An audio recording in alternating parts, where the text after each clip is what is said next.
Shalom. Puji Tuhan. Hari ini saya mau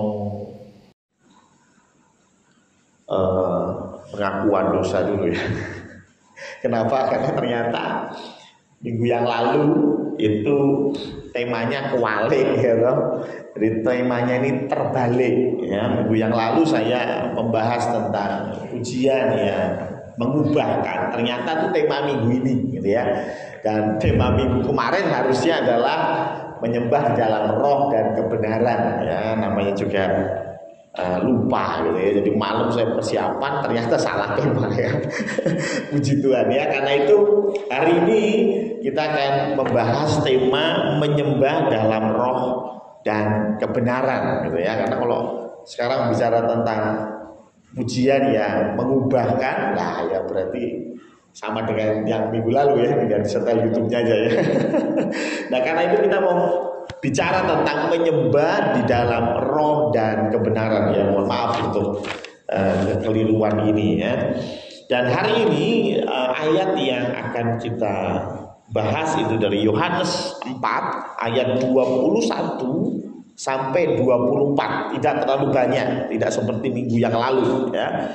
Yohanes 4 ayat 21 sampai dengan 24 ya. Demikian firman Tuhan, saya bacakan saja karena hanya 4 ayat ya. Demikian firman Tuhan, kata Yesus kepadanya, percayalah kepadaku hai perempuan, saatnya akan tiba bahwa kamu akan menyembah Bapa bukan di gunung ini dan bukan juga di Yerusalem. Kamu menyembah apa yang tidak kamu kenal, kami menyembah apa yang kami kenal. Sebab keselamatan datang dari bangsa Yahudi. Tetapi saatnya akan datang dan sudah tiba sekarang bahwa penyembah-penyembah benar akan menyembah Bapa dalam roh dan kebenaran. Sebab Bapa menghendaki penyembah-penyembah demikian. Allah itu roh, dan barang siapa menyembah Dia harus menyembahnya dalam roh dan kebenaran. Amin ya. Jadi ini adalah kata-kata Tuhan Yesus kepada seorang perempuan Samaria. Dan perlu diketahui orang Samaria itu adalah sebetulnya orang Israel juga. Saya beberapa kali sampaikan hal ini. Orang Israel juga, tetapi ada tetapinya, mereka ini 10 suku yang ada di utara. Ya, kalau lihat sejarahnya adalah dari Salomo. Salomo punya istri berapa? 300, punya gundik 700. Jadi total ada 1000 pasangan, ada 1000 istri lah bisa dibilang gitu ya. Bayangkan 1000 istri. Dan karena itu Salomo mulai bercabang hati ya. Tadinya sekali Yesus tetap Yesus gitu ya, tapi lama-lama di samping Yesus ada yang lain juga. Dan ini mendukakan hati Tuhan, dan Tuhan kasih hukuman ke Salomo, kerajaannya kan terpecah. 10 suku di utara, 2 suku di selatan. Nah 10 suku di utara ini sekitar tahun 750 sebelum Masehi dihabisi oleh Asyur, selesai. Semuanya dibuang, dan sampai hari ini nggak ada yang tahu di mana sisanya. Tetapi yang tinggal di tempat itu kemudian kawin-mengawin dengan para pendatang, para penjajah. Sehingga mereka menjadi orang-orang yang tidak lagi tanda kutip darahnya darah Yahudi gitu ya. Dan ini hal yang mungkin sampai hari ini pun masih ya. Contohnya teman saya orang Batak pasti cari yang pasangannya yang Batak biasanya ya kan. Kalau Batak pasti carinya yang sesama Batak gitu ya. Kalau yang Jowo carinya yang Jowo juga gitu ya. Yang Manado carinya yang Manado juga. Itu umum gitu ya. Nah hal yang sama juga terjadi, tetapi zaman itu jauh lebih ketat budaya ini. Sehingga ketika mereka menikah atau kawin dengan orang non-Yahudi, keturunannya ini blesteran, dan ini dianggap tidak murni, tidak kudus gitu ya. Ini bukan lagi bangsa pilihan Tuhan karena sudah campur dengan darah dari bangsa-bangsa lain. Nah, orang-orang ini yang kemudian disebut orang Samaria gitu ya. Dan orang Samaria dengan orang Israel yang awal yaitu Yahudi ya, yang adalah suku Yehuda ini tidak akur. Ya. Dilihat dari mana? Dari sejarah orang Samaria itu punya kitab. Dan Anda tahu kitabnya apa? Kitabnya persis seperti kita, tapi hanya 5 kitab Musa. Kejadian, Keluaran, Ulangan, Imamat, Bilangan, itu hanya 5 itu saja yang mereka amini. Sedangkan yang lain nggak mau. Yesaya nggak mau, Yeremia nggak mau, gitu ya. 1 Raja-Raja nggak mau. Ya kenapa begitu? Karena mereka melihat apa yang ditulis, terutama kalau Bapak Ibu baca di dalam 1 Raja-Raja dan 2 Raja-Raja, itu di situ dijelaskan tentang raja-raja yang ada dari antara Salomo ya pecah itu sampai dengan akhir raja-raja terakhir Babylon ya abad ke-5 sebelum Masehi. Dan yang kita lihat di situ semua raja utara itu jahat. Ya ditulis di dalam Alkitab itu semua raja utara atau rajanya tanda kutip 10 suku tadi itu jahat. Semuanya tidak berkenan di hadapan Tuhan. Kalau raja di selatan itu masih ada yang baik, ada yang jahat, nanti anaknya baik ya, cucunya jahat lagi gitu ya. Tapi kalau yang utara ini semuanya jahat. Maka dari itu mereka menolak kitab ini sehingga mereka hanya ambil 5 kitab Musa. Udah itu aja. Sampai hari ini masih ada orang Samaria masih. Ya, mereka masih punya agama ya, agamanya agama Samaria. Ya, dan mereka hanya punya kitab 5 tadi, dan itu persis seperti yang kita punya di Alkitab, tapi hanya 5 ya. Nah kalau Yahudi ya itu semua kitab di perjanjian lama itu persis plek dengan kita punya ya. Jadi kalau Samaria cuma 5 kitab ya, kalau Yahudi itu dari Kejadian sampai Maleaki ya kan. Sedangkan kita ditambahin lagi dari Matius sampai Wahyu gitu ya. Ini seputar tentang Samaria. Nah, kenapa bisa begitu kerasnya konflik antara Samaria dengan orang Yahudi? Karena ketika orang Israel atau orang Yahudi ya, lebih tepatnya orang Yahudi pulang dari Babylon, kan mereka itu diasingkan 70 tahun di Babylon. Masih ingat ya Daniel, Sadra, Mesak dan Pak Budi ya. Ini ada di Babylon sana ya toh. Nah itu 70 tahun Esther ya, itu semua ceritanya di 70 tahun di Babylon. Kemudian Esra dan Nehemia membawa mereka pulang kembali dan membangun bait Allah. Nah ketika mereka pulang kembali, mereka mau bangun bait Allah, orang Samaria ini pengen bantu. Ceritanya gitu ya, pengen bantu, rupanya ditolak. Sorry ya, maaf ya, kalian ini bukan darah Yahudi. Hanya umat pilihan Tuhan yang boleh masuk ke bait Allah. Hanya umat pilihan Tuhan yang boleh membangun bait Allah. Sehingga mereka ditolak, mereka diusir. Nah karena itu jengkel enggak? Datang niatnya bantu loh ya. Ini bukan niat merusak loh ya. Ini niatnya bantu, ditolak cuman gara-gara kamu bukan keturunan asli dari Yahudi. Ya, maka dari itu mereka pulang dan beberapa ayat menulis bagaimana mereka menyerang.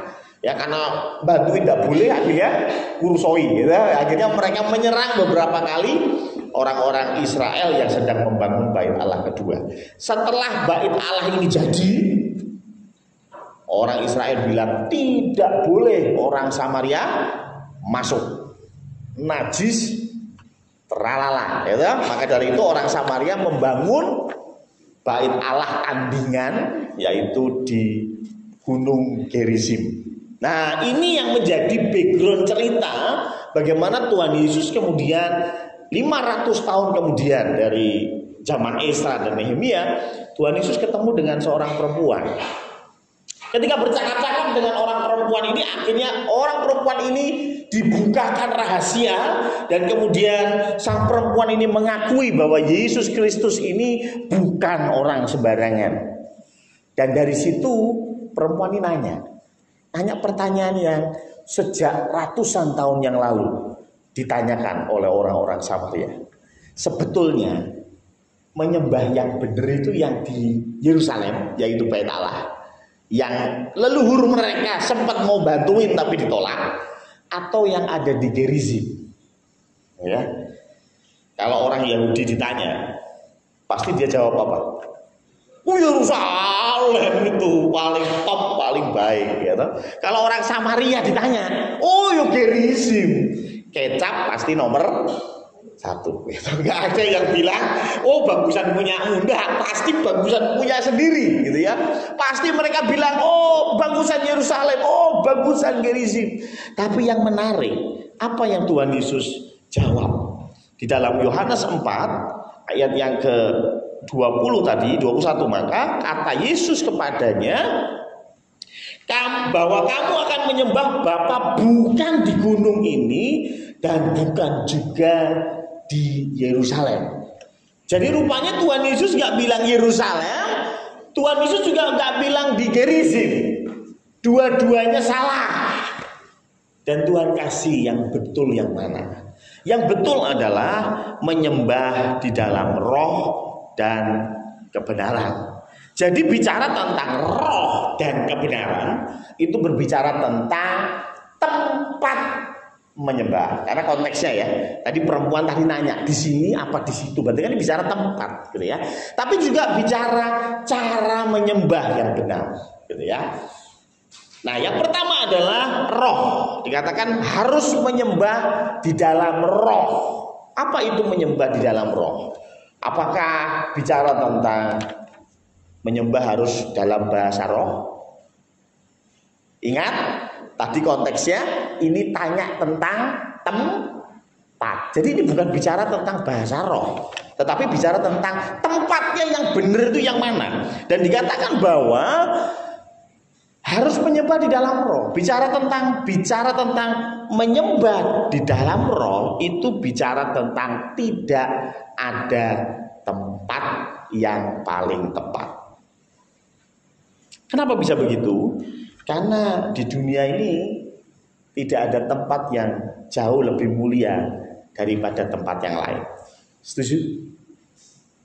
Bagi orang Indonesia, oh, yang paling mulia adalah tanah airku Indonesia. Betul kan? Betul kan? Buat kita orang Indonesia, lu yang paling berharga, tempat yang paling mulia Indonesia. Kalau bagi orang Israel, ya di Israel sana. Bagi Palestina, ya sana, gitu ya. Makanya sampai sekarang masih rebutan. Bagi orang Eropa, ya punya mereka yang paling berharga ya Eropa. Itulah mengapa Tuhan berkata bahwa tempatnya bukan di sana, bukan di sana. Salah semua. Tetapi menyembahlah di dalam roh. Karena roh bicara yang terpenting bukan tempatnya, tetapi siapa yang ada di sana. Coba kita lihat Keluaran 3 ayat 5. Keluaran 3 ayat 5 ini berbicara tentang Musa yang pertama kali ketemu dengan Allah, Yahweh. Yang kemudian Musa bertanya, bagaimana dengan namanya? Kemudian Tuhan bilang YHWH, ya.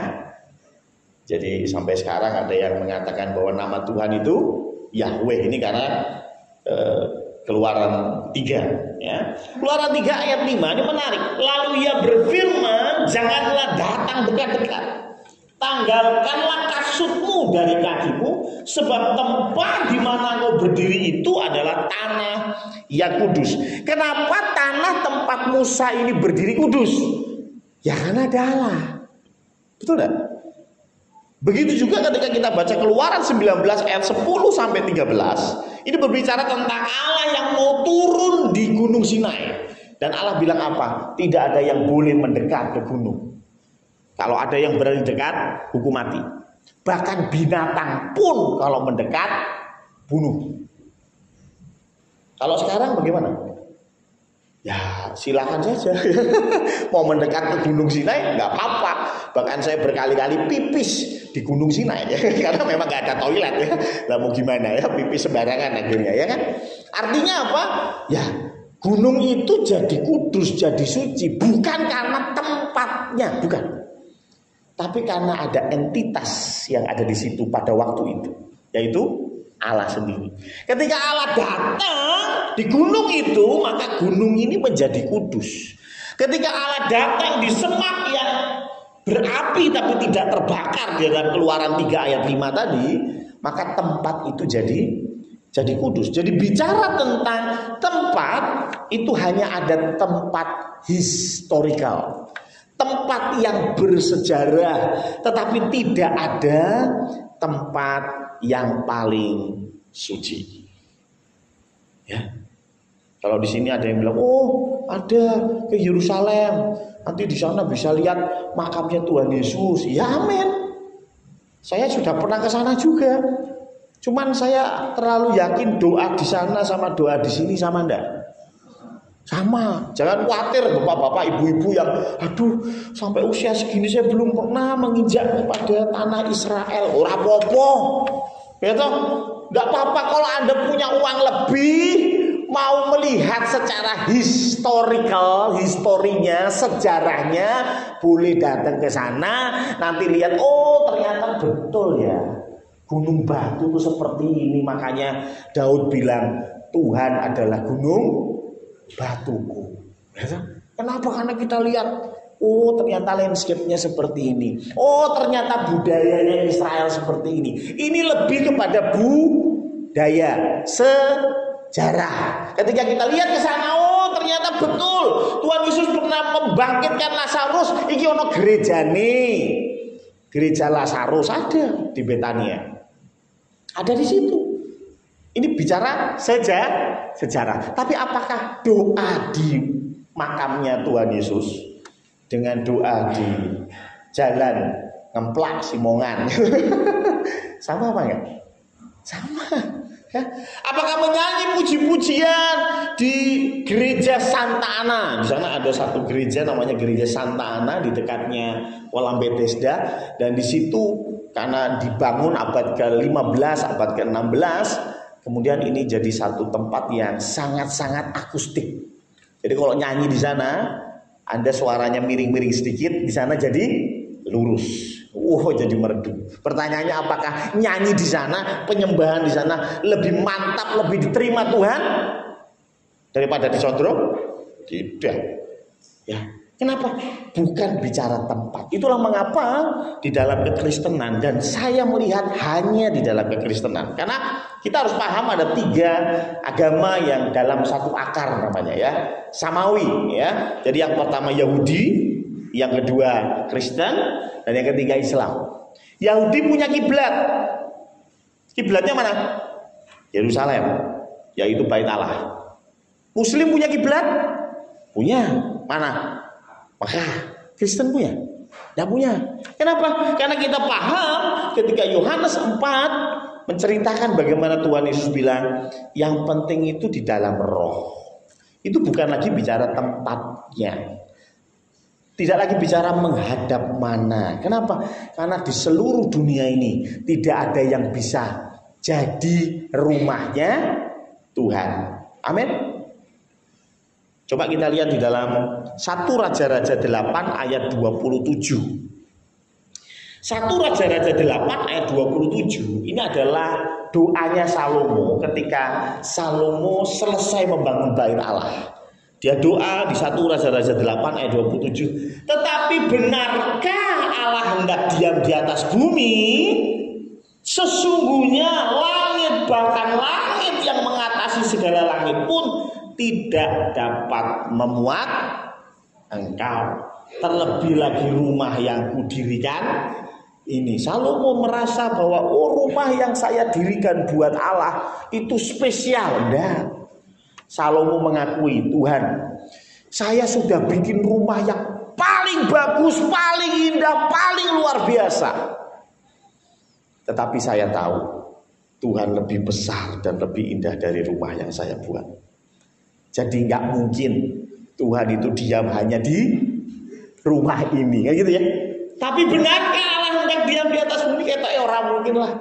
Apa ono bangunan sing kemot untuk kemuliaan Tuhan, untuk kebesaran Tuhan. Betul gak? Tidak ada buatan manusia, satupun buatan manusia yang bisa memuat kemuliaan Tuhan. Karena itulah di dalam perjanjian baru kita belajar bahwa Tuhan tidak diam di bait Allah, tetapi kitalah bait Allah. Kenapa? Tuhan nggak bisa diam di dalam ciptaan manusia. Kita ciptaan siapa? Tuhan. Amin. Tuhan bisa diam di dalam kita. Kenapa? Karena kita ciptaan Tuhan. Anda mau bikin gedung semewah apapun, Salomo sudah bilang tidak akan bisa memuat kemuliaan Tuhan dan kebesarannya. Jadi bicara tentang tempat, jelas tidak ada yang muat. Allah itu roh. Roh itu tidak punya bentuk, bukan tidak punya bentuk, tetapi di atas bentuk. Ya? Bukan tidak punya waktu, tapi mengatasi waktu. Betul ya? Roh itu seperti itu. Nah, memang di dalam Alkitab kita sering kita sering baca sepertinya Allah itu digambarkan seperti manusia. Betul nggak? Coba kita lihat di dalam Yesaya 66 ayat 1. Yesaya 66 ayat 1. Beginilah firman Tuhan, langit adalah tahtaku dan bumi adalah tumpuan kakiku.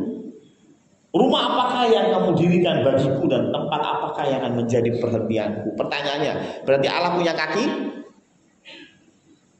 Ini ada tulisannya loh, ya toh? Ya, langit adalah tahta, bumi adalah tumpuan kakiku. Berarti Allah punya kaki? Ada juga yang ayat berkata tangan kanan Tuhan memegangku. Apakah Tuhan punya tangan? Ya. Apalagi kalau doa berkat itu, Tuhan menghadapkan wajahnya. Oh, berarti Tuhan punya wajah. Apakah begitu? Bukan. Ini namanya antropomorfisme. Antropomormo itu manusia, formisme itu bentuk. Jadi Allah yang tidak ada bentuknya itu digambarkan seperti manusia. Sebetulnya ada di dalam keseharian kita, ya. Contohnya, ya, warung makan itu melambai-lambai kepadaku. Itu maksudnya apa? Lapar. Lewatlah warung makan, tulisannya mie ayam hanya 7.000. Waduh, ya itu seperti melambai. Aduh, apakah warungnya bisa melambai betul?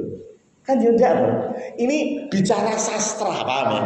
Makanya saya pernah sampaikan bahwa Alkitab itu tidak semuanya harus ditelan mentah-mentah. Ada yang konteksnya adalah sastra. Ya model begini nih, ya toh? Ya, rembulan yang cantik yang selalu memandang ke arahku. Rembulan memandang ke arahku. Lah mau rembulan punya mata? Tidak punya ya? Tidak punya. Tapi supaya bisa menggambarkan dengan baik, maka seolah-olah entitas itu dijadikan seperti manusia, gitu ya. Tapi bukan. Makanya kalau kita paham ini Kejadian 3 ayat 8, kita bisa mengerti tentang ini. Kejadian 3 ayat 8 itu bicara tentang di Taman Eden ketika Tuhan datang mau menemui Adam dan Hawa setelah mereka jatuh ke dalam dosa. Coba kita lihat Kejadian 3 ayat 8. Ketika mereka mendengar bunyi langkah Tuhan Allah yang berjalan-jalan. Apa Tuhan tuh yo senangannya jalan-jalan healing gitu. Ya enggak ya. Ini untuk menggambarkan bahwa ada hadirat Tuhan yang datang di taman itu. Dan itu membuat Adam dan Hawa takut.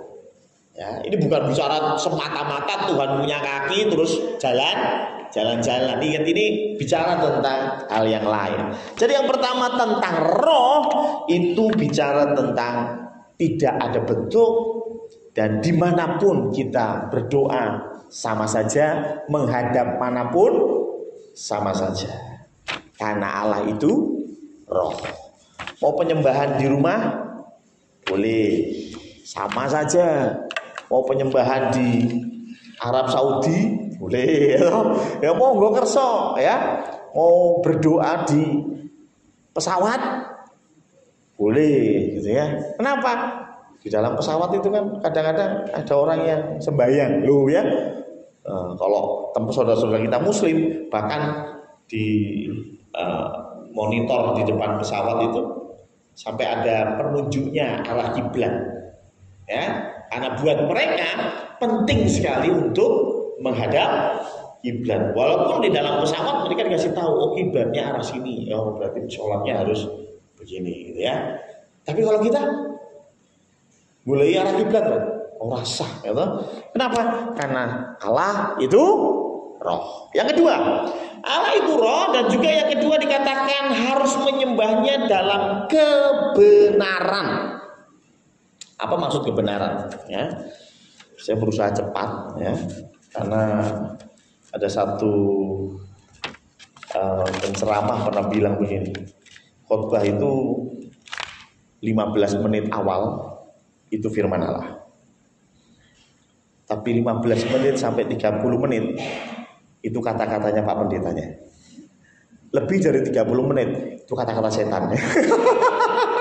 Nah pertanyaannya, saya khotbah 1 jam lebih ya itu. Komplit jadi ya. Kata-kata Tuhan, kata-kata manusia, kata-kata setan, komplit ya. Enggak yo, itu kacau itu ya, teori kacau ya. Oke, kembali ke sini ya. Ya, ini bicara tentang kebenaran. Apa sih kebenaran di dalam konteks ini? Tentu kebenaran ini bicara tentang personnya yang menyembah, gitu ya. Kebenaran apa yang harus dimiliki? Yang pertama adalah kebenaran statusnya. 1 Korintus 6 ayat 20, tolong dibuka. Kebenaran status. Status itu penting loh Bapak Ibu. Loh, menyembah itu kan memuji, betul ya? Menyembah itu mengagungkan, betul ya? Nah sekarang, maaf ya. Kalau saya itu terus merayu, memuji setiap waktu kepada Iren, tapi sebelum kami jadi suami istri, kira-kira Iren gimana? Ini Om Satu ini gatel sekali ini ya. Betul nggak? Bener nggak? Ya kan? Loh, kalau Iren yang merasakan itu pasti ini Om Satu ini, ya WA ya ngerayu ijijai gitu ya. Loh, kenapa? Karena statusnya belum jelas. Betul ya? Tapi kalau saya sudah jadi suaminya, Iren adalah istri saya, tiap hari saya puji dia, tiap hari saya rayu dia. Jijik nggak? Ya jijik juga sih. Gak ya. Pasti ada sukacita, betul nggak? Ya nggak? Lu bener kan? Jadi artinya apa? Status itu penting. Jangan dikira status nggak penting. Ya, Pak Tri waktu pendekatan sama Bu Karen, ya, wah, pepet terus ya. Sebelum ada status, Bu Karen ya gila ya. Tiap pulang ditungguin di depan kantor. Wah, aku pulangnya nanti aja lah ya. Ya, saya diceritain kisah mereka, tiba-tiba Pak Tri datang ke rumah langsung melamar. Wih, luar biasa. Nggak perlu acara pacaran, ya langsung lamar ya. Setelah lamaran beres, status jelas, ditungguin di depan kantor. Bu Karen gimana? Haleluya. Ya, kenapa? Statusnya jelas. Kalau status kita nggak jelas, kita mau teriak-teriak menyembah Tuhan, sungguh-sungguh menyembah Tuhan, tapi statusmu nggak jelas, bro. Buat apa? Tuhan juga jijik sama kita, ya kan? Ini anaknya siapa sih? Ya, ya, anaknya siapa yang dekat? Astaga, ya toh? Jadi artinya di 1 Korintus 6 ayat 20 tadi, 1 Korintus, sebab kamu telah dibeli dan harganya telah lunas dibayar, karena itu muliakanlah Allah dengan tubuhmu. Jadi yang pertama status kita harus jelas dulu. Ini juga ada di Galatia 2 ayat 16. Ya, sama ya. Bicara tentang kita ini sudah dibeli. Kita yang tadinya anak setan, sekarang kita jadi anak Allah, anak Tuhan. Pertanyaannya, statusmu gimana? Di dalam hatimu kau sudah terima Kristus belum? Loh, jangan dikira, oh saya kan sudah ke gereja Pak Pendeta. Ya, sudah 25 tahun saya jadi orang Kristen. Betul. Tapi pertanyaannya, Kristenmu Kristen model apa? Kristen model dari lahir, gara-gara bapak ibunya Kristen jadi kamu Kristen, atau ada satu momen di mana engkau terima Kristus? Tuhan, aku sadar aku gak bisa hidup tanpamu. Ya. Atau kamu merasa, ya gimana ya? Dari lahir saya memang sudah Kristen. Dan terus gimana? Ya wes, ya namanya hidup ya mengalir saja itu. Saya mau bilang Anda belum terima Kristus. Ayo terima Kristus dulu. Ya. Ketika kau terima Kristus, statusmu berubah. Yang tadinya anak setan, yang tadinya terkutuk, yang tadinya ada di dalam kegelapan, Tuhan pindah kepada terangnya yang ajaib, dan itu karena penebusan di kayu salib. Ya. Jadi yang pertama benar statusnya dulu. Yang kedua, benar apa nih? Yang kedua, benar orangnya. Coba kita lihat di dalam Yesaya 29 ayat 13. Yesaya 29 ayat yang ke-13. Dan Tuhan telah berfirman, oleh karena bangsa ini datang mendekat dengan mulutnya dan memuliakan aku dengan bibirnya. Jadi rupanya ini bangsa yang suka memuji, suka menyembah. Kenapa? Karena mendekat loh ya. Mereka jauh datang dari mana-mana, datang ke Yerusalem, mendekat. Sampai hari ini orang Yahudi paling nggak 3 kali dalam setahun mereka harus datang ke Yerusalem. Mereka mendekat. Mereka memuliakan aku dengan bibirnya. Tuhan nggak bilang mereka mengolok-olok aku, enggak. Tuhan bilang mereka memuliakan aku.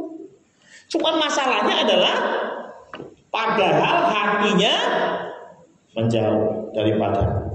Dan ibadahnya kepadaku hanyalah perintah manusia yang dihafalkan. Jadi yang kedua, Tuhan melihat kebenaran orangnya. Status oke, tapi bagaimana kita menjalani status kita sebagai orang percaya? Saya mau tanya, orang percaya bisa jatuh dalam dosa? Bisa. Ya. Dan yang menarik, ini yang teman-teman Muslim itu nggak habis pikir gitu ya. Karena selalu kalau saya lihat di YouTube, saya selalu berbincang itu, mereka berkata bahwa kok bisa ya orang Kristen itu menulis di Alkitabnya tentang keburukan-keburukan nabi-nabi kalian. Loh ya memang buat kita ya semua orang berdosa. Nuh itu dikatakan orang yang paling saleh dalam zamannya. Apa yang kita lihat dalam konteks Nuh? Nuh itu jadi pemabuk. Betul ya? Kejadian 9. Dia mabuk, bahkan mabuknya nggak main-main sampai telanjang. Itu kan mabuk berat ya. Saya tahu lah ada beberapa orang yang dulu ya pernah saya tahu mabuk ya. Tapi ya kita orang tahu udah ya. Paling mabuknya lihat pegang tiang ya, pegang tiang ini kan. Ya untung dulu saya belum punya HP. Kalau saya punya HP, video saya kita setel isin mesti ya. Ya, paling mabuknya gitu ya. Paling mabuknya ya kelesetan di got, ya kan? Ya karena orang panas kan badannya ya. Wah, jadi cari yang dingin-dingin atau bangun-bangun sudah di got gitu ya. Makanya katanya ada orang-orang Papua ini, saya tidak rasis ya, tapi ini cerita orang Papua bercanda. Mereka bilang bagaimana? Kalau punya uang tidur di got, tidak punya uang tidur di kasur. Ya, kenapa? Karena kalau punya uang so mabuk, ya mabuk bangun di got. Tapi kalau nggak punya uang, nggak mabuk, tidur di rumah, tidur di kasur, gitu ya. Kacau sekali. Ya, tapi No, ini bahkan sampai telanjang. Ya nggak tahu ini mabuknya model apa, gitu ya. Abraham. Oh, Abraham itu dikenal dengan bapak orang beriman. Semuanya pengen jadi keturunannya Abraham. Betul enggak? Ya kan?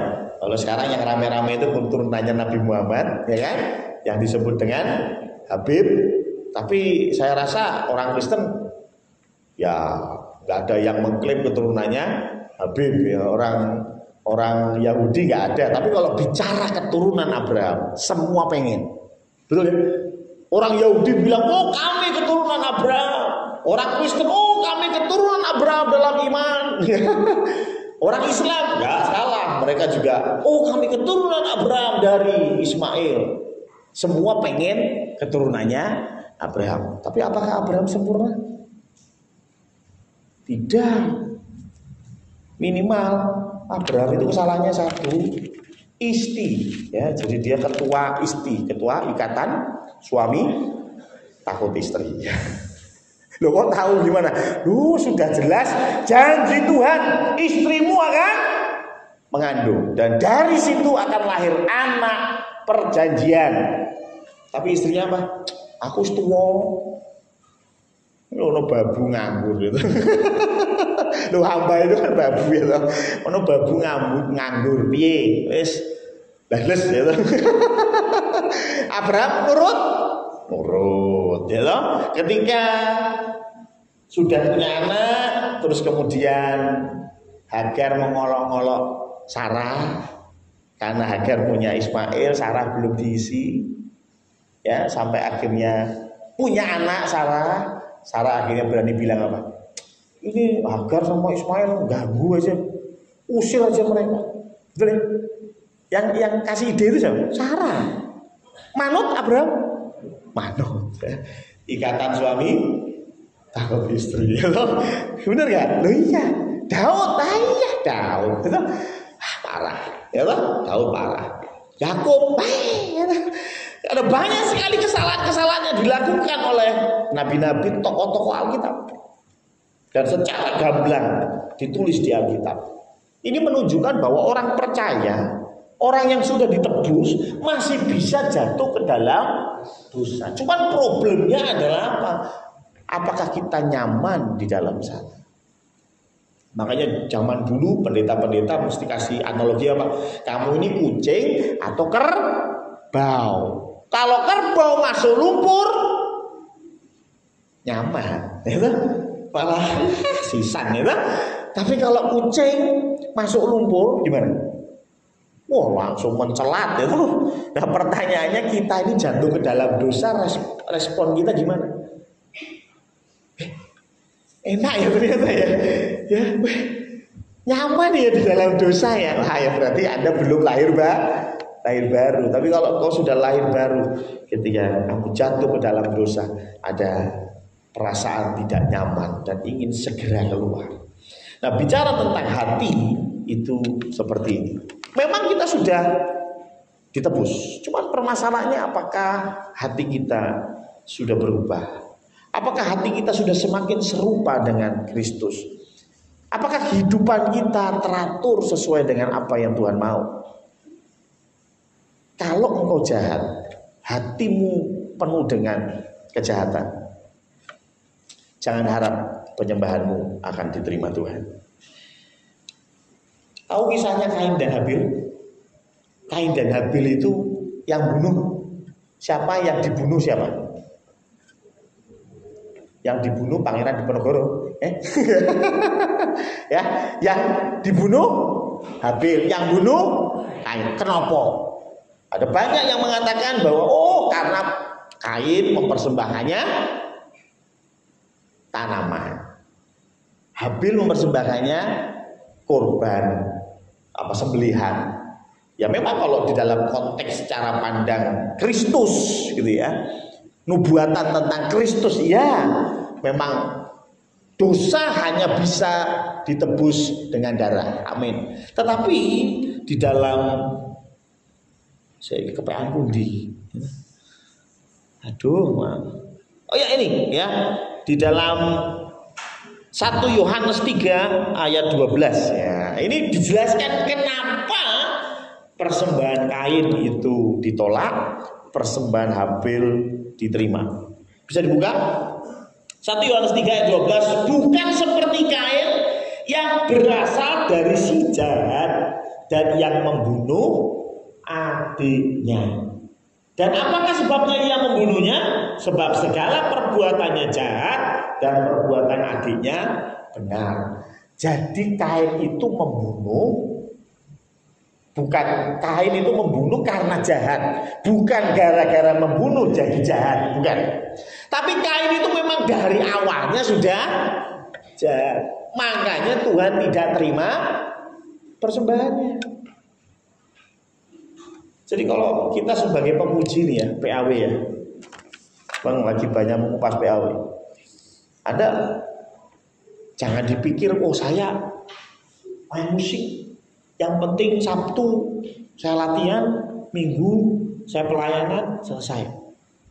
Maaf ya, mungkin Anda bisa jadi berkat buat jemaat, tapi pertanyaannya apakah penyembahanmu diterima Tuhan? Kalau hidupmu Senin sampai Sabtu semrawut, jangan harap penyembahanmu diterima Tuhan. Kalau kehidupanmu dari Senin, Selasa, Rabu bohong jalan terus, zina jalan terus, omong kasar jalan terus, memaki jalan terus, nipu jalan terus, begitu Sabtu datang, saya pelayanan, ya, saya pelayanan, main keyboard sampai merem-merem, gitu.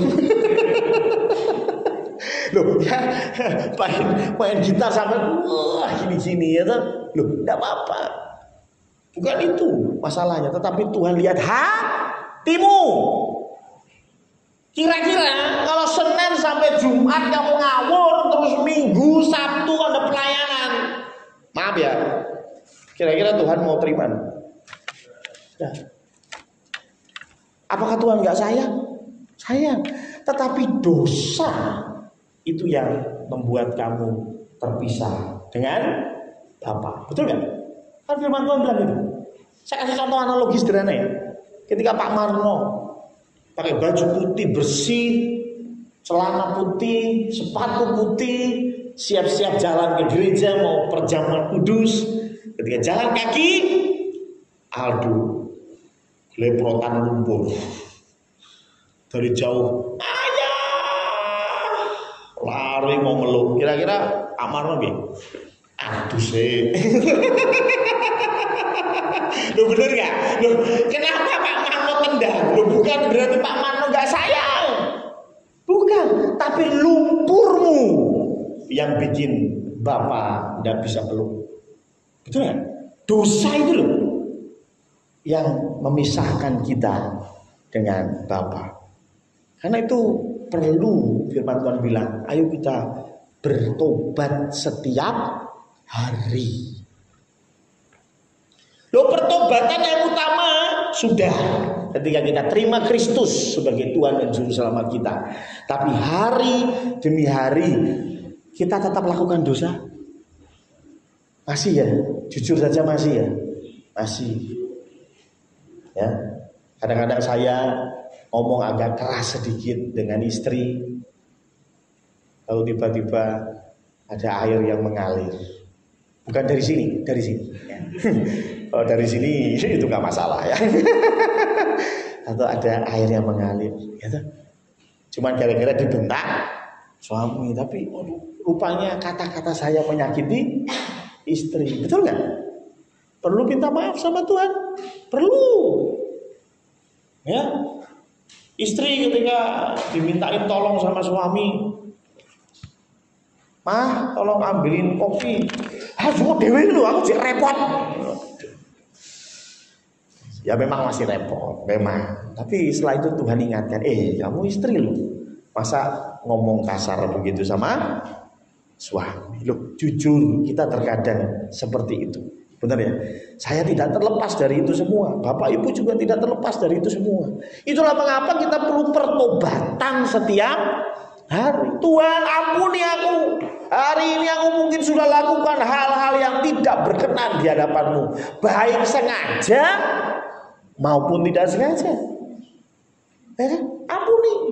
Penting itu. Kenapa? Karena Tuhan tidak memandang penyembahannya saja, tetapi yang lebih penting adalah orangnya. Ya, hiduplah benar hari demi hari.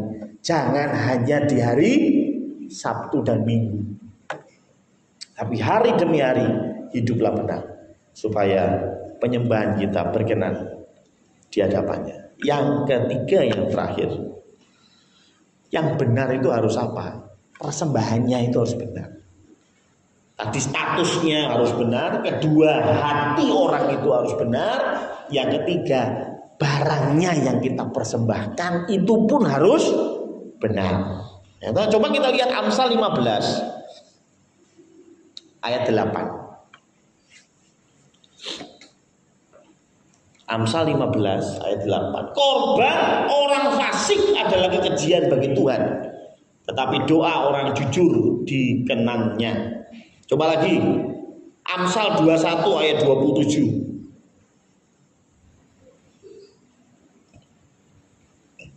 Korban orang fasik adalah kekejian, lebih-lebih kalau dipersembahkan dengan maksud jahat. Jadi persembahan yang kita bawa itu juga diperhitungkan. Kalau kita bicara tentang pujian, maka materi pujiannya itu yang harus dipikirkan. Makanya beberapa waktu lalu saya bilang, yang terpenting bukan masalah dangdut, opo koplo, atau pop, atau klasik, bukan itu. Yang penting liriknya. Itu adalah jiwa, rohnya daripada sebuah lagu. Kalau pujiannya pas, cocok dengan apa yang firman Tuhan sampaikan, itu pujian yang baik. Ya. Sekali Yesus, selamanya Yesus, harapanku tak akan hilang. Sesuai firman Tuhan, ya. Hendaklah kamu setia sampai akhir. Betul ya? Sesuai dengan firman Tuhan. Di dalam Yesus, di dalam iman ada pengharapan. Jadi, oke. Tapi kalau pujian liriknya nggak pas dengan apa yang disampaikan di firman Tuhan, jangan, ya kan? Jangan. Ini bentuk persembahannya, arti ya. Orangnya sudah benar, statusnya sudah benar, tetapi nyanyi lagu nggak benar, ya persembahannya juga tidak diterima. Ini kalau bicara tentang pujian. Tapi bicara tentang kita hari lepas hari, yang biasanya kita bawa dalam persembahan apa sih? Duit. Betul ya? Ada di sini yang KPK, mari kita berikan persembahan, ambil pisang, ada? Ya mungkin di tempat-tempat lain ada gitu ya. Di tempat-tempat lain ada yang persembahannya pisang, persembahannya hasil bumi ada ya. Tapi kayaknya kalau di Condro tidak ada ya. Ada di sini yang ayo kita memberikan persembahan. Terus Pak Tri, aku punya gorengan Pak Yoyo ya. Ya ada ya. Kita biasanya pakainya duit, simpelnya duit lah. Pertanyaannya bagaimana? Ini kan bentuk persembahan kita. Coba kita buka di Ulangan 23 ayat 18. Ulangan 23 ayat 18. Janganlah kau bawa upah sundal atau uang semburit ke dalam rumah Tuhan Allahmu untuk menepati salah satu nazar, sebab keduanya itu adalah kekejian bagi Tuhan Allahmu. Ini bukan bicara hanya nazar, tapi kalau kita gabungkan dengan Amsal tadi bahwa orang fasik persembahannya tidak diterima, ini bicara apa? Ini uang yang kamu dapat, ini uang yang benar atau uang yang nggak benar? Ini uang hasil korupsi, uang hasil nolong, atau uang hasil keringatmu yang kamu persembahkan ke dalam rumah Tuhan. Ya, ini serius ini ya. Saya nggak mau Bapak Ibu sudah berkorban kasih persembahan, Ternyata Tuhan tidak terima. Gereja terima. Saya pernah ditanya Bu Warti gitu, tentang ayat ini. Piye Pak Pendeta? Nih, ada ayat begini. Pertanyaannya kalau gereja nanyain satu-satu poyo pantes etikanya, betul ya? Ya, Pak Marno ngasih persembahan 1 juta buat panitia. Takoni, Pak, 1 jutanya dari mana ya? Jangan-jangan dengan nyolong. Oh ya pantas, ini kan bicara etika, paham ya? Ini bicara etika. Tapi maaf, Anda bisa menipu gereja, Anda bisa nipu saya, Anda bisa nipu Bu Arti. Tuhan bisa ditipu? Kalau uang yang kamu bawa ke dalam bait Allah adalah uang kotor, katakanlah. Anda tahulah maksudnya uang kotor. Tuhan bilang apa? Itu kekejian. Apa sih artinya kekejian? Bukan jadi berkat, tapi jadi kutuk. Perjamuan kudus. Itu Tuhan bilang apa? Kalau ada yang makan dan minum dan dia tidak layak di hadapanku, dia akan menerima kutuk. Serius ini. Ya. Jadi kalau kau punya uang dengan hasil yang tidak benar, saya mau bilang sekarang, jangan kasih itu ke gereja. Sekarangmu, urusanmu bagi Gusti Allah. Tetapi firman Tuhan bilang begitu. Lalu kalau saya mau kasih persembahan buat Tuhan gimana? Kasih persembahan dari cara yang tepat, yang benar. Tidak cuma statusnya yang benar, tidak cuma orangnya yang benar, tapi persembahan yang kita bawa itu juga harus benar. Jujur, gereja nggak akan bisa mengecek satu-satu. Kita namanya suzon, ya kalau bahasa Arabnya. Katakanlah si A, kita tahu si A ini jualan narkoba, misal si A jualan narkoba, terus dia kasih persembahan 1 juta buat gereja. Terus kita bilang ini 1 juta uang narkoba. Belum tentu. Siapa tahu dia selain narkoba dia kerja di pabrik, dia dapat gaji dan gaji itu yang dia persembahkan, betul ya? Kalau Yudas beda cerita. Yudas jelas dikasih 30 keping uang perak, dan 30 keping uang perak itu dia kembalikan ke bait Allah. Jelas loh. Jelas itu uangnya adalah uang kotor. Maka dari itu imam-imam bilang ini nggak bisa masuk ke bait Allah. Akhirnya dibelikan tanah kuburan. Tapi intinya, ayo kita berikan persembahan yang benar. Jadi orang yang benar, hidup yang benar, status kita benar. Tetapi yang jauh lebih penting juga, yang perlu kita pikirkan juga, apakah kita membawa materi yang benar untuk Tuhan. Ya. Jangan dipikir, oh gereja itu yang penting dapat duit, selesai perkara. Mungkin gereja berpikir begitu, tapi jangan sekali-sekali Anda menipu Tuhan. Tuhan tahu uang dari mana yang kamu masukkan ke kantong persembahan. Ketika engkau memberikannya sebagai persembahan yang benar, yang berkenan kepada Allah, berkat Tuhan pasti turun atasmu. Nek ora, firman Tuhan yang bilang, maka kutuk yang akan menimpa. Jangan main-main dalam konteks penyembahan dalam roh dan kebenaran. Ayo kita belajar memberikan yang terbaik, uang yang terbaik, waktu yang terbaik, hidup kita yang terbaik. Tuhan memberkati. Mari kita berdoa.